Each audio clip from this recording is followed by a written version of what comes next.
Hello, Dr. Coker here, and this is a guide to all the boss encounters in the Tower of Babil. The Tower of Babil is the second dungeon found in the main storyline for Endwalker, and it's located on top of the former capital of Garlemald. The first boss is Barnabas, a hulking Frankenstein kind of guy. He likes to do a move called Ground and Pound, which is a straight line AoE attack in front of him. This one does not have a marker until the last instant, so if you see him casting Ground and Pound, just make sure you aren't in front of him. His two signature mechanics are Dynamic Pound and Dynamic Scrapline. In these moves, every player will have a plus or minus charge assigned to them, which you can see floating over your head. For Dynamic Scrapline, the boss will also have a charge assigned. If your charge matches his, you need to get as close to him as you can before the cast finishes. If your charge is opposite of his, you need to get as far away as you can without stepping in the electric mess around the rim. When the cast finishes, opposite charges will be yanked towards him, while same charges will be pushed away. The goal here is to land in the middle ring, which is the safe zone. As for Dynamic Pound, it's the same principle.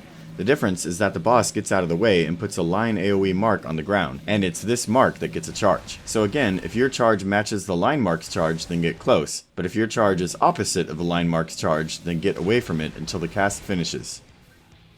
The second boss is Lugae, the Mad Scientist. He does a few of the usual marked attacks where you have to move out of the marker, and he has an unavoidable spell called Thermal Suppression. You just have to take the hit. But his unique trick is with the purple and green squares on the floor. If it's your first time, you may not know what to do with these. Stepping on the green one turns you into a frog, and stepping on the purple one makes you small. He will cast something called Downpour, which makes you slow and breathless. If you become slow and breathless, then get to the green square. As a frog, you can breathe fine and dodge the missiles he's throwing around.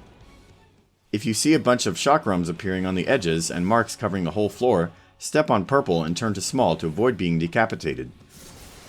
Finally, he does something called Magitech Explosion, which puts spiky bombs around the arena. They will explode in cross patterns. Typically, the safe spot is near the center, so it's good to head there if you see the bombs and the markers haven't appeared yet.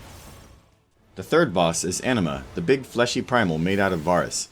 He opens with Lunar Nail, which puts purple nails around the arena. If you imagine the arena as 4 quadrants, just look for which quadrant is not surrounded by nails. This is the place to be because the next attack will do high damage to anyone enclosed in a square of nails. Next, watch for Ethereal Pull. This will tether all players to black orbs. Run away from your orb until your tether changes color. It will yank you back and do some damage, but it's a lot less if the color changed first. Next, Boundless Pain. With this, he pulls everyone to the center of the room and showers them with love. Except this love hurts, so run as far as you can to the outer edges to stay alive. Around 70% or so he kicks into Phase 2. In Phase 2, there will be a Chaos Gauge and you have to kill him before it fills. He will spawn claws on the left and then on the right if you're facing him. They will sweep damage across, so just don't stand in line with the left ones. Then after they sweep, make sure you aren't in line with the right ones.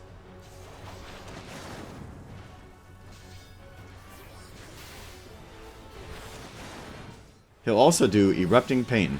If you get marked by Erupting Pain, you will be chased by AoE damage. Run away from it and other players. Once he's killed in Phase 2, he'll pop back into Phase 1 and do the same attacks until killed. And that's it for Tower of Babil. Have a blast.